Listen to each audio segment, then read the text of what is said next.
Əziz və dəyərli müəllimlər, hər vaxtınız xeyir olsun. Bugün sizinlə bir sualın izahını vermək istəyirəm. Deyir, şagirdlərdə maraq və motivasiyanı necə yaradırsınız? Ümumiyyətlə, maraq, motivasiya deyəndə nə nəzərdə tutulur? Əlbəttə ki, motivasiya, maraq olmadığı bir mühitdə, əlbəttə ki, öyrənmə də baş tuta bilməz. Ümumiyyətlə, biz elə etməliyik ki, bizim keçmiş olduğumuz mövzuya şagirdlərdə maraq yaransın. Və bu maraq yaranmağı üçün də biz sizdən differensial təlim keçmişik. Əlbəttə ki, differensial təlimə əsaslanaraq şagirdlərin fərdi xüsusiyyətləridir, onların öyrənmə tərzləridir. Baxın, bunları nəzərə almalıyıq. Hazırlıq səviyyəsidir və əlbəttə ki, intellekt tipləridir və yaxud da ki, şəxsiyyət tipləridir. Yəni, bunları nəzərə almalıyıq. Və maraq və motivasiya yaratmaq üçün nələrdən istifadə edirsiniz? Yəni, sual verilsə, əlbəttə ki, mən keçəcəyim mövzu ilə əlaqədar şagirdləri düşünməyə, hər hansısa bir problem üzərində sövq etsəm, əlbəttə ki, nə baş verəcək? Əlbəttə, şagirdlər həmin problem üzərində düşünəcək və onların maraq potensial səviyyəsinə uyğun olaraq, yaş səviyyəsinə uyğun olaraq əlbəttə nə olacaq? Artıq öyrənmə baş vermiş olacaq.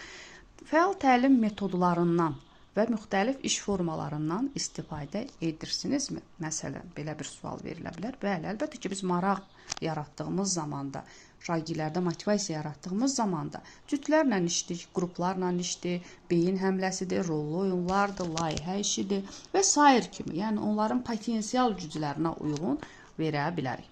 Daha sonra uğurlarının qiymətləndirilməsi, müsbət deməli, geri bildirim təqdim edilməsi. Yəni, kiçik uğurları belə nə edirik? Qeyd etməliyik ki, şagirdlərdə özlərinə inam yaransın, həvəslənsin. Yəni, biz şagirdlərin ola bilər ki, bilik, bacarıq, potensialı zəif şagird ola bilər. Amma o kiçik uğurlarını belə vurğuladığımız zaman, əlbəttə ki, nə baş verəcək? Öyrənmə baş vermiş olacaq. Dediyimiz kimi, hər bir şagirdin fərdi xüsusiyyətləri nəzərə alaraq tapşırıqları fərqləndirirəm. Fərdi yanaşma hər bir şagirdin özlərinin bacarıqlarını hiss etməsinə və uğur qazanmasına gətirir, çıxarır. Əlbəttə ki, düzdür.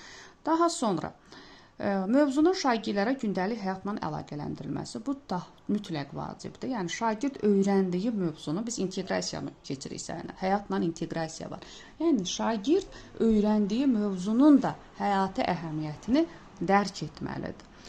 Daha sonra, deməli, belə, ümumilikdə nəticədə, yəni motivasiyanın artırılmasında nəticədə nə olacaq? Əlbəttə, şagird özünü dəyərli hiss etmiş olacaq, dərsi, məqsədini anladıqda, öyrəndiklərini real həyatda tətbiqini gördükdə, onun marağı və daxili motivasiyası da artmış olacaq. Yəni, biz şagirdlərə maraq, motivasiya yaratmadan təlimimizi qururuqsa, əlbəttə ki, bu düzgün yanaşma deyil.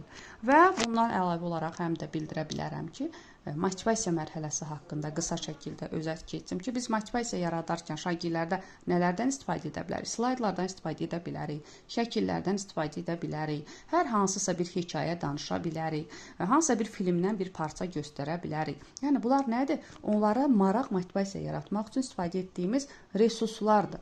Daha sonra, deməli, motivasiyanın, yəni ümumilikdə 50% işimizin, əgər motivasiya bölməmiz, motivasiya dərsimizin, motivasiya mərhələsini düzgün şəkildə təşkil etmişiksə, əlbəttə ki, dərsimizin 50%-ni düzgün şəkildə icra etmiş oluruq. Daha sonra motivasiya haqqında nələr deyə bilərəm sizə müəllimlər? Yəni, bu qədər və motivasiyada əsasən problemli situasiya qoyulur, açıq suallardan istifadə olunur, yəni bəli, xeyir kimi qapalı suallar deyil də, açıq suallardan istifadə edilmiş olur. Elə bu motivasiya ilə əlaqədar refleksiyanın da sizə izahını verim. Refleksiya nədir desək, dərsin hansı hissəsində istifadə olunur? Ümumilikdə refleksiya sonda olur. Burada şagird və müəllim özləri, məsələn, müəllim özünün keçəcəyi dərsi refleksiya edir. Şagird də özünün nə öyrəndiyini, mən nə bilirdim, indi nə öyrəndim və s. kimi. Və ümumilikdə amma dərsin ilk 10-15 dəqiqəsində şagird özü öz fəaliyyətini də refleksiya edə bilər. Necə? Məsələn, hər hansı bir tapşırıq vermişik, şagird tapşırığı işləyir və işlədiyi tapşırığın üzərində baxır ki, mən bunu düzgün icra etmişəm, səhv icra etmişəm. Ümumilikdə isə refleksiya mərhələsi əsasən dərsin son mərhələsidir, yəni sonunda aparılmış olur. Burada müəllim yəni refleksiya üsulları var ki, 3-2-1-dir, cümlə kökləridir, daha sonra çıxış biletidir, müzakirədir, müsahibə, müşahidə və s. Yəni bu kimi üsullarla istifadə edərək şagirdlər də bilik bacarıq potensiallarını müəyyənləşdirə bilir ki, məsələn, şagird özünü refleks edir ki, mən nə bilirdim qabaq, indi nə öyrəndim, daha sonra nələrə diqqət etməyə ehtiyacım var. Müəllim də həmçinin mən necə yanaşdım, bugün keçdiyim mövzunda şagirdlərə nə öyrədə bildim, sabahlarım hansı məsələn nüanslara əsaslanaraq dərsimi qurmalıyam ki, daha da çox bilik bacarıq formalaşdırım şagirdlərdə.